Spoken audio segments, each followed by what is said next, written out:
A little more than 40 years ago, Marvel Comics introduced the world to a character whose superhuman strength was fueled by nothing more than a very basic, very human condition: anger. Granted, an accidental and massive dose of gamma radiation didn't help any, but ultimately it was his extreme rage that turned him from a mild-mannered scientist into a mean, green, fighting machine. Unstoppable and capable of wreaking incredible havoc on anyone or anything that lay in his path. We are, of course, talking about the Hulk.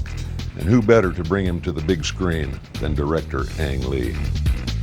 I'm going to take you where the action is, explore the Hulk experience as it happens on the set, and also check out his earliest days as a comic book icon.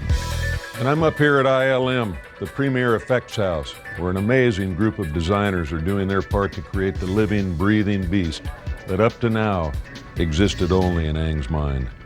And here's the lowdown.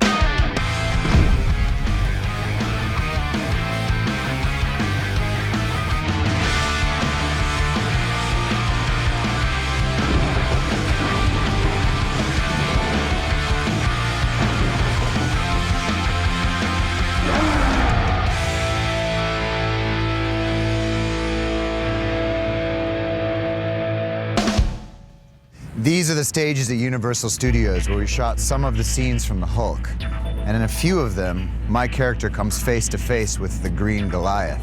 And believe me when I tell you, this movie gives new meanings to the words, "You wouldn't like me when I'm angry."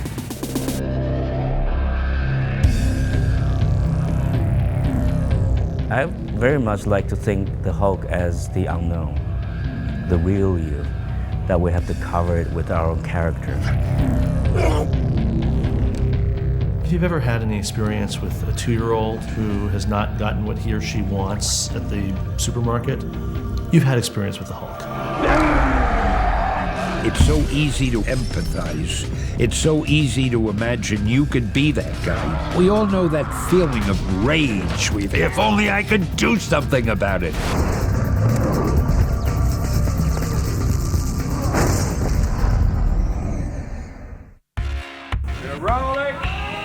Speed. Marker. Action. Ready when you are. Well, let's hit it. Safety's all going green. Countdown started. Animate's fully dispersed. Okay. Let's hit Freddy with the gamma radiation.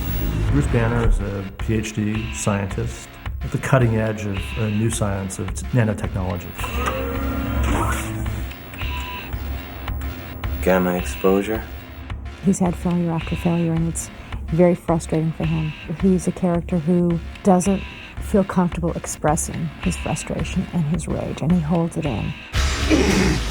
Betty, what's happening to me? I don't know. Betty Ross is infatuated, I think, with the notion of trying to solve all the mysteries in Bruce's head. I mean, your birth parents. I don't understand why you don't want to find out about them. You sense that there's something kind of vulnerable about her, something missing, something slightly broken about her. And then she has this kind of complicated relationship with Bruce, her partner. Why do you always come back to this? Don't know. Guess I figure there's more to you than you like to show. Guess there couldn't be any less. Sun speed. Gun speed. Hey, Mark. Action. I think the circuit's kind of fried. I don't know. Maybe you want to come take a look at it. Okay, I'll be right there.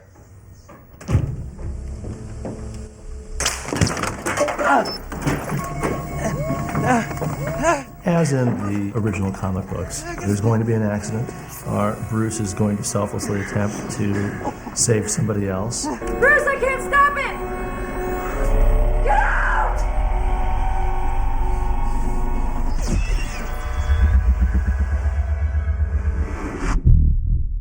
He inhales the nanomeds and is then exposed to gamma radiation. You should be dead. They worked. Bruce, they've killed everything else that they've come into contact with. The doctor gave me the full workup. He wants to know where he can get what I'm taking. I'm 100%. The reason he didn't die is because he had inhaled the nanomeds and he had a mutant gene that his father had been working on himself, that he had passed on to his son. Your name is not Krensler. It's Banner. Bruce Banner. Nick Nolte, who portrays David Banner, presents something of at first a mystery, and then a serious problem. When Ann came out to the house, and we sat down and talked, he said, I don't know how to make a comic book, but I can make a Greek tragedy. It meant we could explore the darkness of relationship father-son, the severance of it, the integration of the shadow side of our personality. I didn't come here to see you. I came here to see my son. My real son. The one inside of you. Nick Nolte is a bless. I've never seen anybody work so hard for a character. I've never seen anybody work with his kind of concentration. And he can make any line work. And he's just purely brilliant. Everything your extraordinary mind has been seeking all these years. It's been inside you. Now we will understand it. We will harness it. The father is the gatekeeper of all the information and all the past and all the things that are troubling Bruce so much. So he's set on a journey of both self-discovery as well as a struggle to control what it is that he's discovering. Because the more he knows, the more out of control that which he knows becomes. One of the key attractions to me right from the get-go is the idea that he becomes the Hulk reluctantly.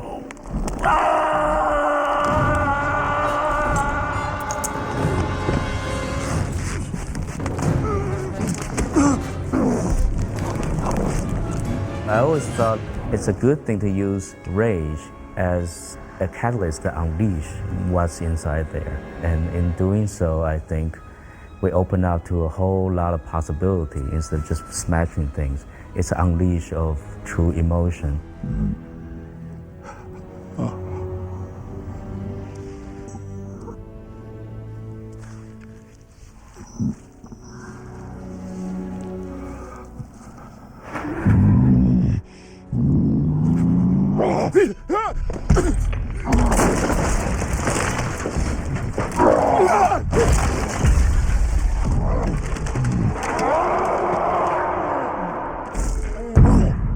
I need everything we have in order to stop his movement.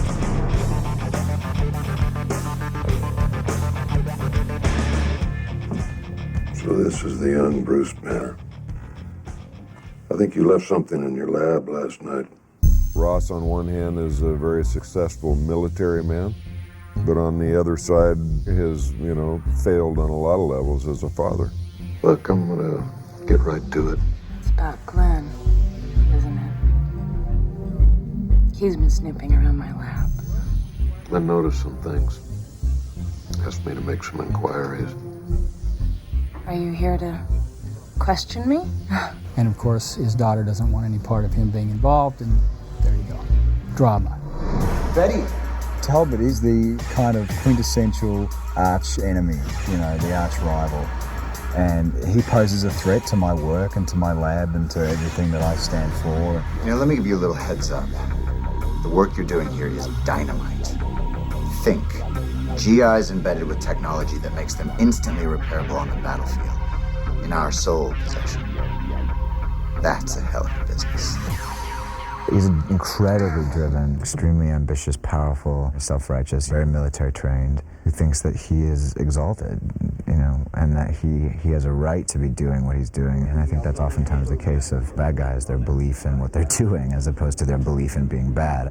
What makes you think you can go behind my back and get Ross to cut me out, huh? The key driver is anger, fear, rage. Talbot. Yeah, you're making me angry. Oh, am I? He's turning into this out of control, large green monster with very little control over it himself. So once the Hulk emerges, Bruce has to begin to deal with that mystery of who he is, where he comes from. At that point, things just take off. and you're off to the races.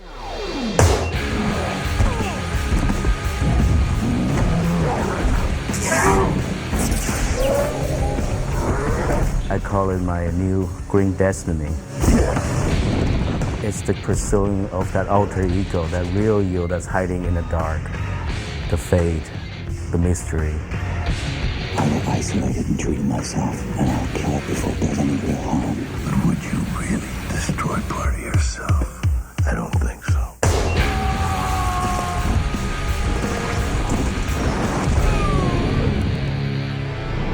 My character, Major Glenn Talbot, really throws down with the Hulk, and as you can imagine, ends up a little worse for the wear. But when I'm getting pummeled, I'm not really up against a 15-foot giant. I'm up against this. Hulk on a stick. This terrifying head-stick combo is what we all had to work with when we were doing scenes with the Hulk. 57, Frank, take 1A camera, sun speed. And action.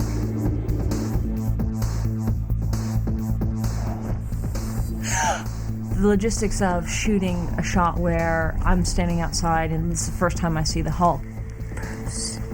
And he comes out and he's standing before me and then he kind of leans down. We have to establish the eye lines, and of course he's all going to be digital, so there's nothing there. And to establish the eye lines, they have this like cardboard cutout of a Hulk head with just like really crude drawing of two eyes and mouth kind of going like this.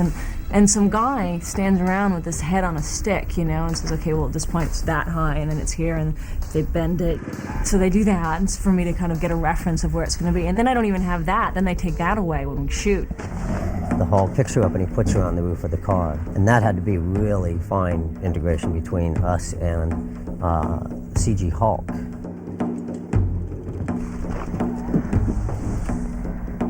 We had her flying from an overhead rig, and then I had lines in my hands and my fingers, just like you would with a marionette.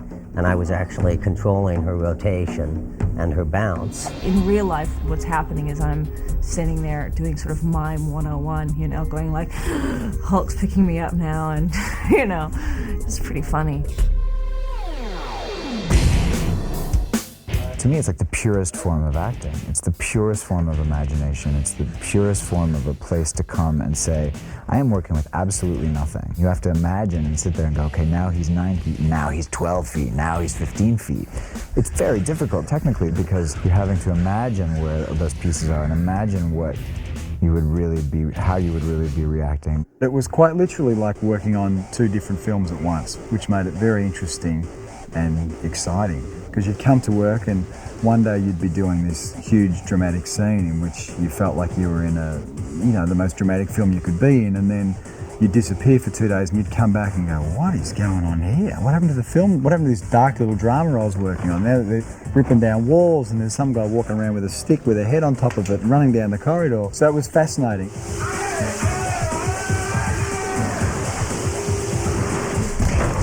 There was a lot of destruction and a lot of physical effects on the set. You know, it was very difficult work. I mean, that lab sequence was really difficult. Action, bang! Those are real walls that are coming down and real windows that are being broken, real lab equipment that's being destroyed, and there's nothing phony about it. I think, you know, with the wind and the delay of debris kind of in the air, if you go too much faster, you're going to start missing some of it. Whatever the Hulk comes in contact with, manipulates, pushes, shoves, breaks, touches, lifts, falls under the category of the, you know, on-set physical effects crew, which is my team.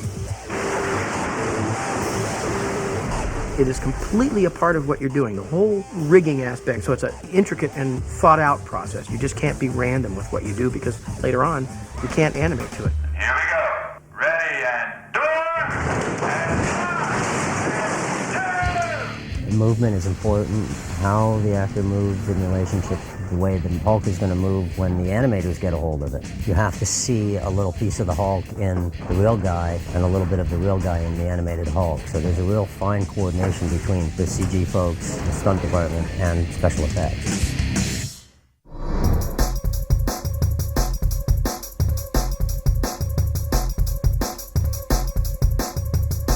You'll see a banner house out back where a person is thrown out through a window on a couch.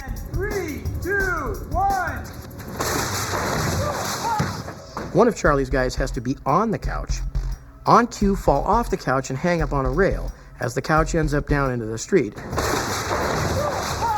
The Hulk walks out, bashes through the front of the house, with Charlie's guys still on the rail, not hurting him. 9 cameras, amazing looking, huge explosion. The thing looked totally incredible.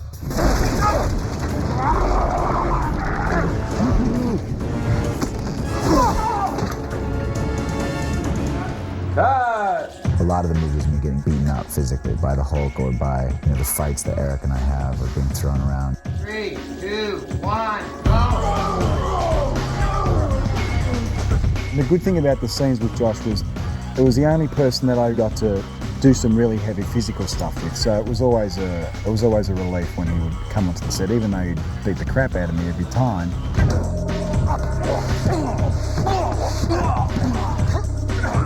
And it's my aim in life to do a boxing film with Josh Lucas and to try and get some revenge, slam him up against the wall.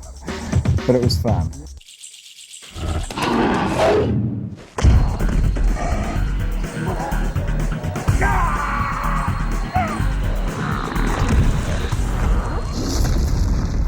Crafting a feature film with a main character who is generated from pure imagination. It takes not only a savvy filmmaker, but a true visionary. And the man that fills that bill is director Ang Lee.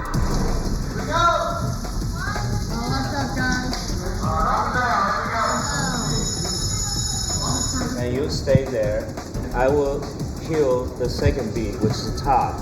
That's when Hulk stand up.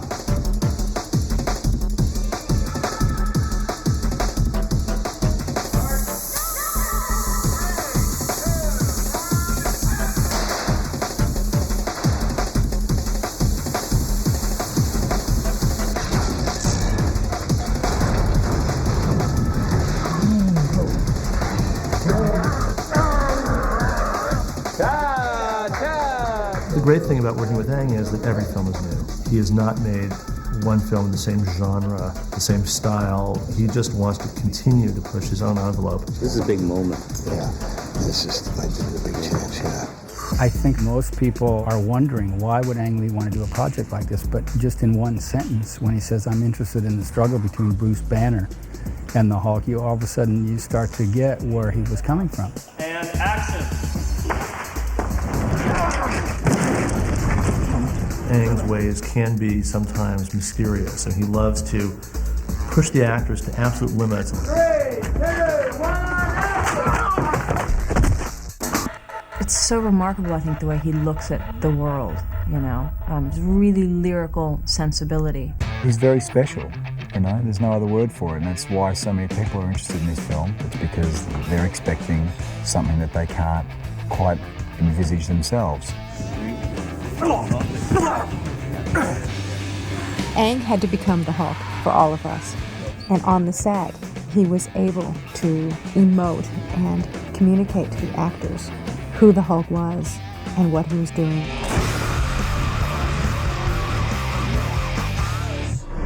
I finished shooting months ago, but Ang and the crew at ILM are still hard at work choreographing the Hulk's every move for the computer.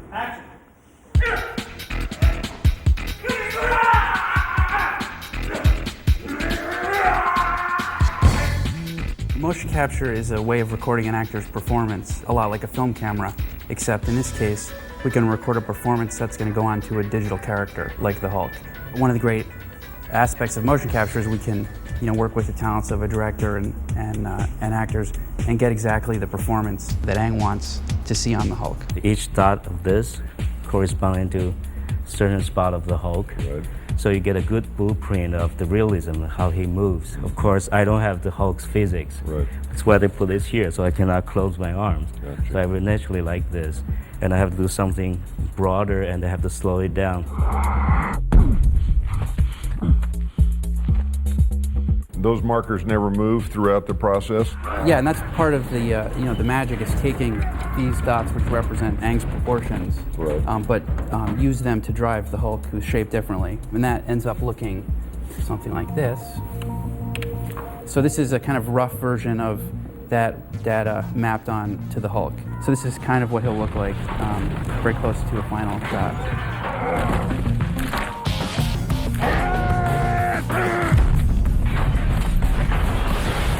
The reason I'm doing it is so I don't have to direct another actor or stuntman. I know exactly how this should be done. It's all in my head, and it's very hard to translate to somebody else. So it's the quickest by the time frame we had. I have to jump into the suit. You should try that. It's really therapeutic, Yeah, very sure satisfying to see what you do translate to what that guy do. And action.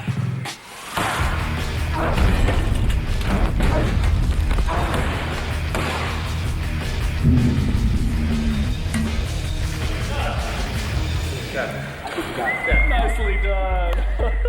Ang was very concerned with Hulk's emotional state, and there's a lot of performances that aren't typical, monster movie performance kind of stuff, but where Hulk is looking deeply into Betty's eyes or having a very subtle change of emotion or mood. And Ang often shot those performances on video that were used to animate the facial performances, but it turned out that the motion capture was a good way to capture the essence of those subtle interactions. When the show first arrived at ILM, Ang came here in October and he's been here ever since. That's never happened in my experience, where the director of the live-action film has invested so much time in making sure that this character is exactly what he wants. He does know what he likes. He knows what doesn't work. He's very meticulous, but we have a whole team here very willing to make his vision come to life. And action. 1, 2,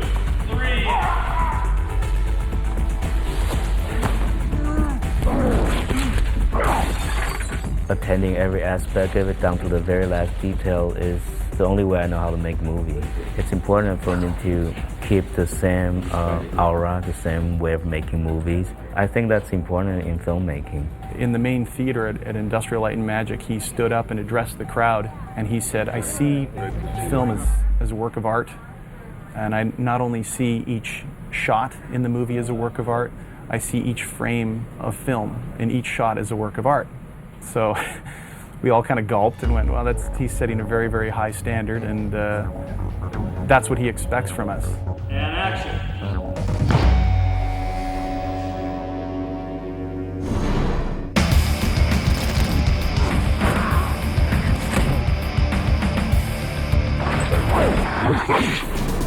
In the world of computer-generated imagery, virtually anything is possible. Pigs can fly. Hell can freeze over. And time waits for any man who's got enough drive space and imagination to say so. Here at ILM, the creative team behind the Hulk is hard at work, creating the gigantic green behemoth, one pixel at a time.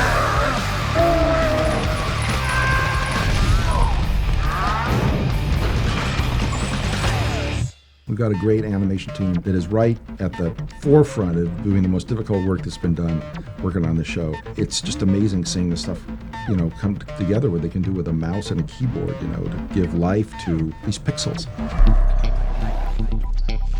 One of the reasons Ang was willing to do the film was his confidence with the digital artists at ILM under Dennis Muren's supervision that the Hulk would be able to stand toe-to-toe with Eric Bana and Jennifer Connelly and Nick Nolte. I think it's time to bring the sophistication in public entertainment in the computer world, so you can invest your emotion into it, not just watching a creature go crazy.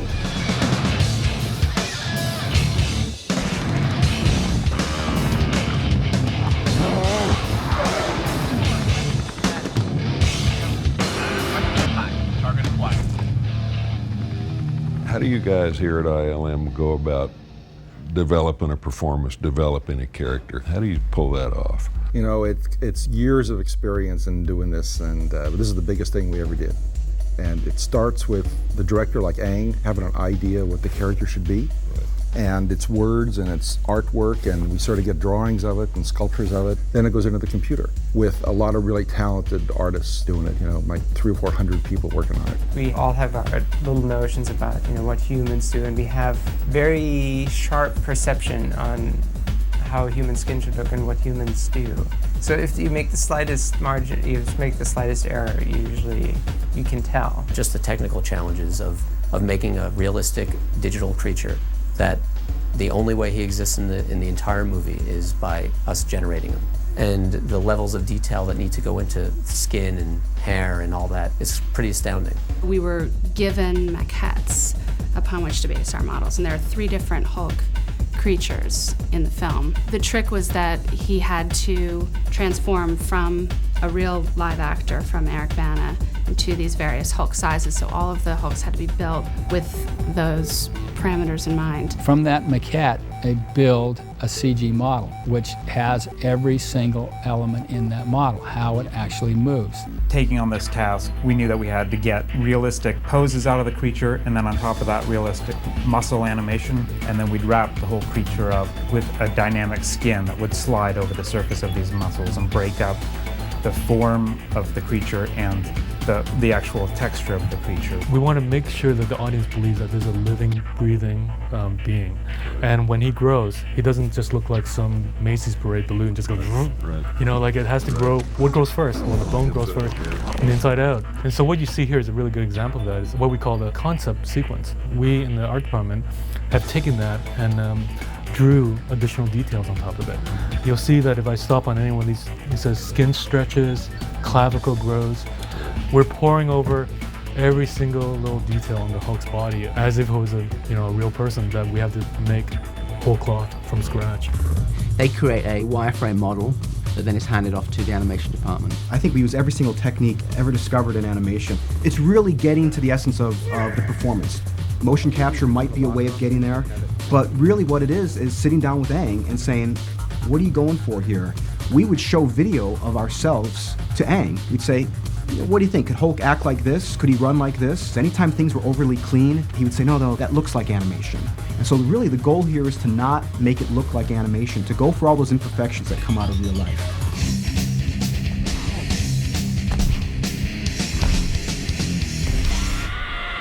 My name's Sean Kelly. I'm going to kind of give you a demonstration of how we do animation here at ILM. And we start out in something like this, where someone called a modeler has sculpted the Hulk in the computer, sort of out of digital clay. And then another guy called a chainer puts in a skeleton that I can actually manipulate and move. So coming in here, we can grab any of these little controllers, and I can, have his head turn around or grab his hand and move it up over here, and maybe grab his elbow and pull it down over here. And in doing all of that, we can create a pose at a particular moment in time. We are basically creating 24 pictures per second of his performance and his acting performance and how does he move. I thought what I did was difficult at times. It's a piece of cake compared to this. Oh boy, I don't know about that. It's amazing. Well, once Aang is bought off on that, which is called blocking, then we end up in a program like this over here, which is Carry. Carry's a proprietary software developed by ILM that lets us do facial performances. We work in Carry the same way that we would work in the low resolution program, where we can just save different facial positions at different points in time, and we'll use a mirror and see what our face does, or we'll see what Aang's face does, or film each other's eyes and see how our eyes move when we're feeling different ways, and we try to put as much of that in as we can, try to bring them to life. This is how it looks when I'm working on the facial stuff. It doesn't have the skin or the texturing that's going to make him look realistic later. It's just... But the movement's there. But the movement's there, exactly, and it's there enough to where it's still three-dimensional and Aang can judge the performance. Generally, the animation is done several days or weeks in advance of when it actually comes to us, and then it's our job to integrate that into the scene. So it's a matter of lighting it, shading it, putting skin texture on him. I'm one of 3 computer graphics supervisors on the show who are basically in charge of making sure the whole computer graphics pipeline works together, and also overseeing the work of the technical directors who mostly deal with the lighting and compositing and rendering of the Hulk.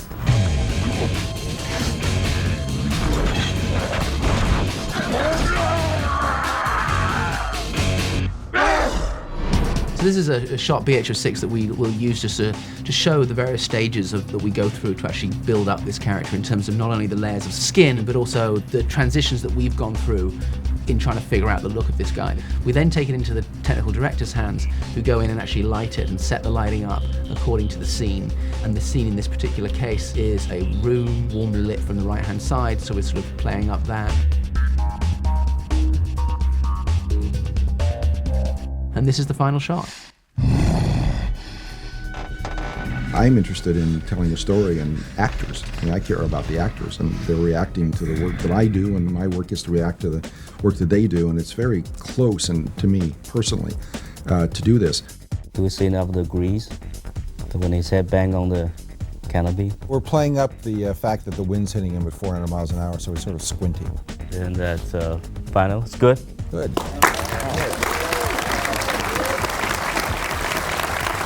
Huge amount of effort, of course, went into making this thing look absolutely real, so you don't even think about it as an audience member. All you're thinking about is the character. The technology should be invisible. Only when it's over do you say, wow, how'd they even do that? I'm passing flight level 600. This is out of my envelope. Hang in there, legend. I can't maintain. He's all over my aerodynamics. He'll lose consciousness before you. After wreaking havoc for almost 40 years, the Hulk has become a worldwide phenomenon. He has a stranglehold not only on his enemies, but on the world at large.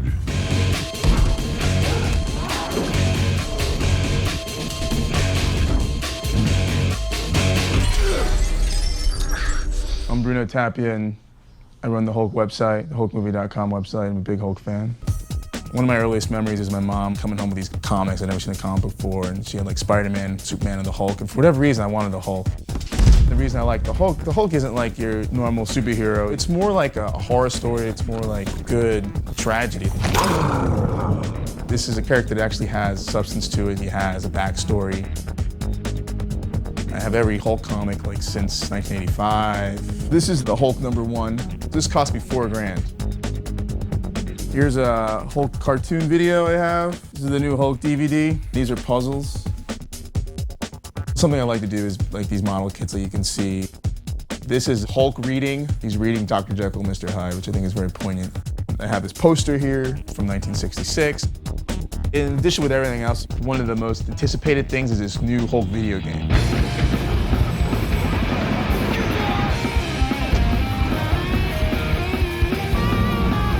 The Hulk is the ideal video game character. He gives the player abilities that have never been given to players before in video games. He's bigger, he's stronger, he has great, huge, dynamic, powerful moves. The game is actually an extension of the film. The story in the game picks up right where the story ends in the film. We're able to kind of sink in and tap into that kind of feel and happenings that occurred as sort of a history to our game that you saw in the movie. But now you get to play the same main characters in a different adventure. Hey, camera mark. Be camera mark.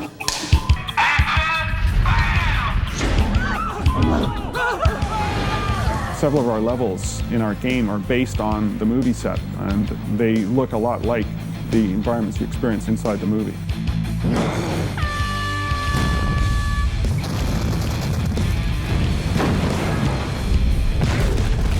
Basically, we were running together along through the whole entire process. Okay. All the design things that we were doing along, we were sharing with them.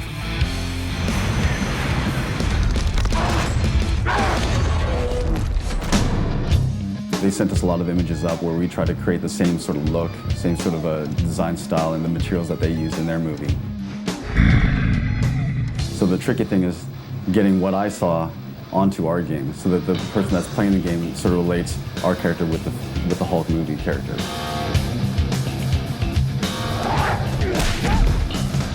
To really push the bar on the game people's side to make a character walk and move and do the things that our digital character does in the film. That was quite a challenge technologically, I'm sure, for them also, just as it was for us in the movie. One of the things we're really trying to preserve is the performance of Eric Bana. We actually recorded him for the role of Bruce Banner in the game. My career, Betty, my entire life, infected by this disease. I'm going after the cure. He gave us facial reference for the scenes, and then that was taken by our animators and retrofitted into the actual scene. So the acting you see in the game is actually acting by Eric Bana. So much loss, so much greed, all in the pursuit of power. gamma power. That was very exciting, actually. Just seeing the character, the model that we created with the voice of the actual actor from the movie was very exciting. And it helped bring that all together. Right, jump. I ran a little smoother than this guy. My brother came along, he got to play the game, he enjoyed running around as himself. Thanks for looking after me, mate. Most people would have said nothing. It's certainly something I'll never forget. I think in the comic book, nobody really cared about Bruce Banner. He's a loser, he's a wimp. But as a movie, I need somebody who has the Bruce Banner manner and the look, but in the same time, potentially he has to have that Hulk in him. Eric has that kind of power and that bottled up rage that was so essential to the Bruce Banner that we were creating for the movie. You know what scares me the most? When it comes over me and I totally lose control. I like it. There's something about his performance that just engages you. You want to watch him. You can't stop watching him. He's excellent. You found me. You weren't that hard to find. Yes, I was.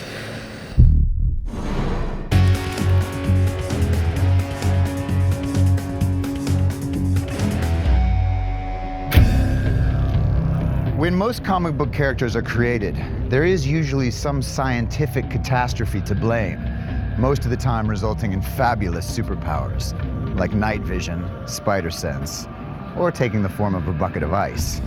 However, when comic book legends Stan Lee and Jack Kirby envisioned the Hulk, they had something a little different in mind.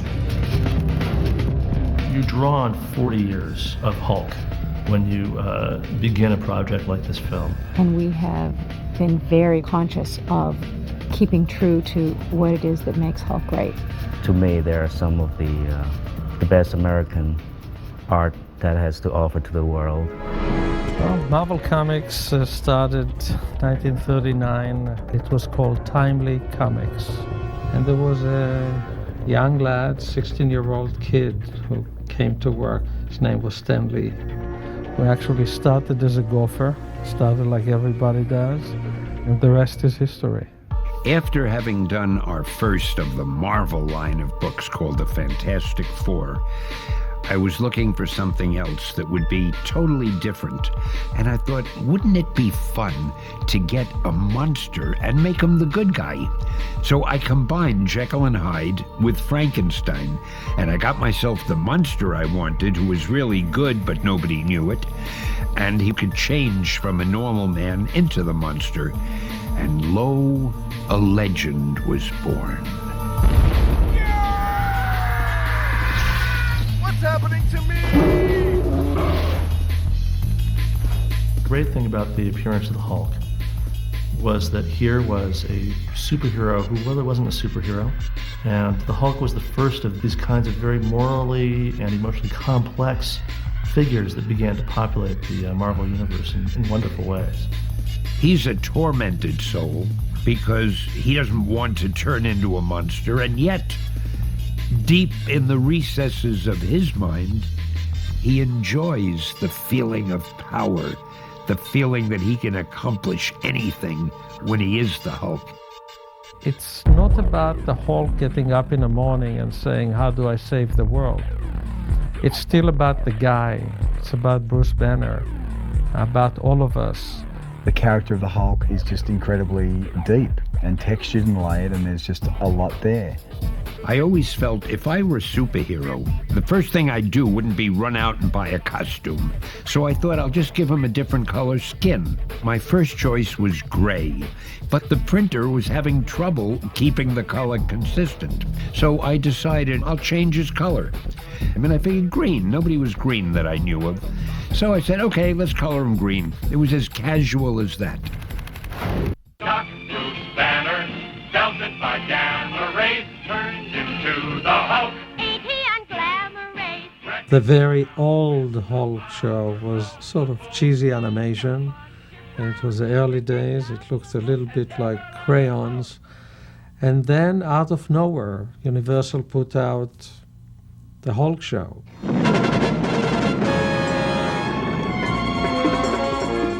I was a fanatical fan of the television show with Bill Bixby and Lou Ferrigno. Oh, yeah, absolutely. You know, child of the 70s, it was sort of a huge thing. Mr. McGee, don't make me angry. You wouldn't like me when I'm angry. I think there was something profoundly exciting about the fact that you knew that every week you'd get angry and you wouldn't like it when he was angry. Without the advances in technology, we couldn't have made the movie the way it will be. Mayday! Mayday! Avi has been so terrific at getting people who have the same vision for these characters as we do. For Aang and for myself, where we went for inspiration was all the way back to the very, very earliest renderings of Hulk and his story. The tradition, the heritage from the comic book, like he has to be a certain size, he has to jump very high and powerful and do this, do the Hulk smash and all that, and I try to preserve that as much as I can. We're aware that we are the caretakers of a character that will outlive all of us. There's really no reason why these characters shouldn't translate well to the screen, because they're nothing but spectacular, exciting scenes of wonderment. Hundreds of people, big locations. It's a big movie, and it took a lot of organization, and it took a lot of meetings. Massive is a good word for it. I think it's going to be one of those movies that you watch and you're completely blown away, and you're going to have to come back to it again. I never imagined this character would be the subject of a major motion picture. I wouldn't have imagined that in a million years.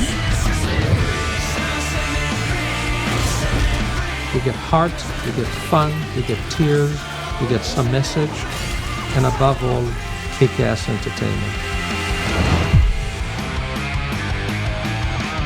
It's about human nature, it's about what drives us, what are we repressing, what's inside of us that we're afraid of. And this is a movie that's able to do that and yet tell a really entertaining story.